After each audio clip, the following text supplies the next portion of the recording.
This is update 3 on the semi-realistic throttle screen layout in Engine Driver. It's now been committed to the main repository, so will eventually make its way through to a beta release at some point in the future.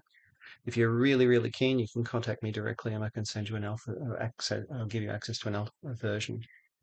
Okay, so I'll start from scratch for the people who haven't seen the previous ones. So as before, the throttle in this layout is disconnected from the DCC speed, which may not be obvious for the other ones, but whatever you set the throttle to, that's the DCC speed that's sent to the locomotive or to the consist. With this, the disconnect means that while I set it to maximum, like 100, it takes its time to actually get up to that speed. So there's a momentum that's actually built into the locomotive, independent of any momentum that's built into the or set on the CVs in the locomotive or the DCC decoder. So as before, whatever I set that to, it eventually will make its way down. A difference now with this version is as I set the load up, set the load higher, it will increase the load beyond what was previously the maximum of 3. So this can be reset to up to 9 load settings, and that will change how long it takes to actually get up to that speed. The higher the load, the longer it takes. So it just depends on your individual wishes as to how it would respond. The other difference is the way the brake works. I'll just set that back down again.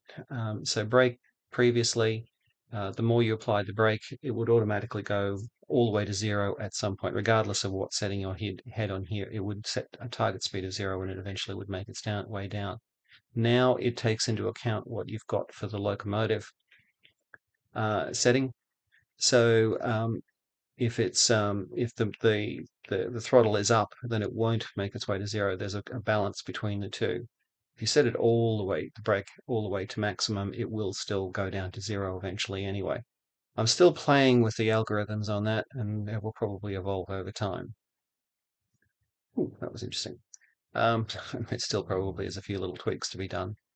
The and obviously too that is impacted by the load. As I said, if I set the load up, it takes a lot longer. Similarly, if I'm braking and I've got a load, it will take a lot longer to get down to whatever that target speed is. I've built in function extra features now in terms of the preferences. To get into this in the alpha version or any version, it will be under the throttle screen layout option, and it's the bottom one, semi-realistic left. The extra settings for this are in a new folder inside the preferences, and I can change the delay between steps, which will make the default momentum faster or slower. I can increase the step size, which will again make the momentum appear either faster or slower.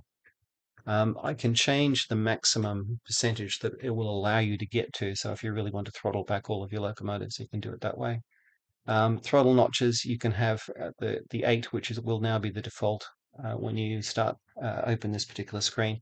You can set it to percentage or 128 or 28 if you prefer.